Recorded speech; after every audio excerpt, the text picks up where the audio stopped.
A long time ago, in the year 1964, founder and leader of the Beach Boys, Brian Wilson, has retired from live performances after having an emotional breakdown.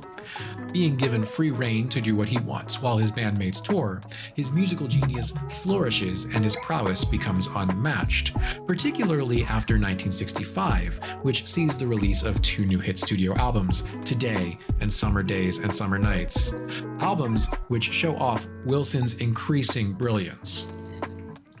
At the same time, Brian experiments with LSD and other drugs, which push his compositional abilities into the realm of true genius and expand his perception of what music is and can be. And, inspired by religious experiences on the drug, he wants to write music that is universal and spiritual. But it is only after listening to Rubber Soul by the Beatles, an album that, unlike the Beatles' previous work, is musically and conceptually cohesive and not focused on teen love, that Brian is divinely inspired and begins work on what he wants to be the greatest album of all time. Brian works obsessively on the record beginning in 1966. He writes all of the music and records the album while the rest of his band tours the world. He is given unprecedented studio control by his label Capitol Records.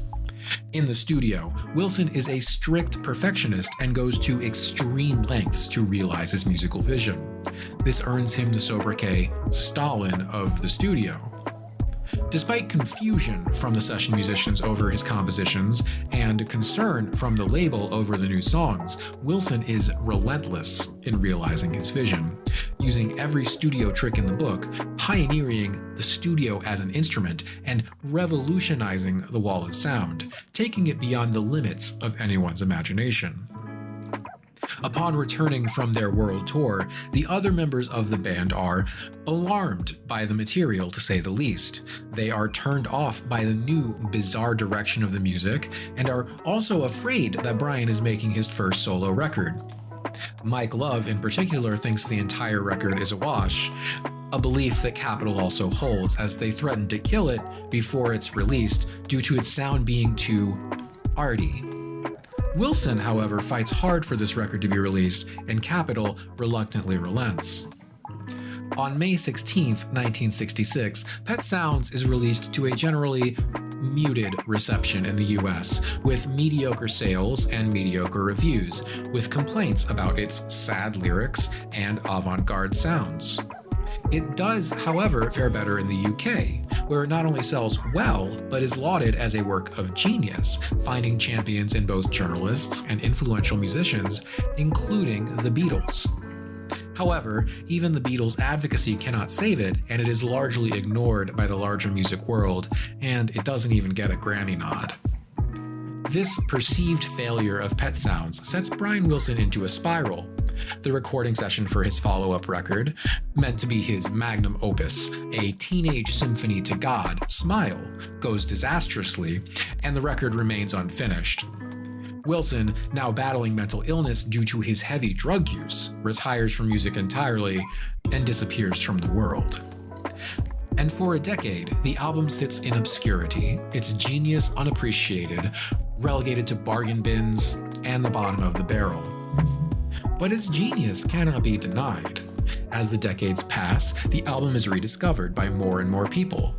In the 90s, its release on CD begins its true critical rehabilitation, and soon enough, every artist and their grandmother is citing it as an influence. By the early 2000s, the record is considered an absolute classic, topping endless best-of lists and being cited as a revolutionary piece of pop music in its own right. It does become, after all said and done, the greatest album of all time, and one that shaped the entire course of music history with its techniques. And it's all thanks to the stunning genius and tenacity of Brian Wilson. End of myth. So, why am I calling that a myth and not simply the history of the record? Well, aside from the fact that I left out some significant details, in this version, Brian Wilson falls prey to the tortured genius myth. In it, he is not only the center of Pet Sound's story, his narrative eclipses the contributions from producers, other musicians on the records, the marketers, and the cult fandom that kept the record's reputation alive. It also neglects that the record was released at a major historical inflection point for pop music, and specifically albums. It creates a narrative where a great man, through their own will, changes the course of history. And this framing of a lone hero changing the course of history through their heroic deeds has been around since the 19th century, when it was named Great Man Theory by Thomas Carlyle. And don't get me wrong, Brian Wilson's contributions are significant. He did and does have a revolutionary understanding of music, and his music is influential. But he alone isn't responsible for Pet Sounds, neither before nor after its release. And more importantly, the music alone is not what contributed to Pet Sounds' modern success, not by a long shot. But if Brian Wilson isn't this tortured genius we all make him out to be, part of a larger story, who else was involved and whose contributions could match Wilson's? Well, for that, we have to dig deep. So we're going to go back in time, way back to before the record was even a glimmer in Wilson's eye.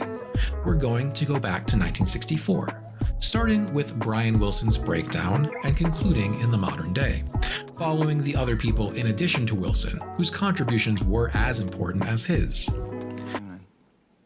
So, well, how about Pet Sounds?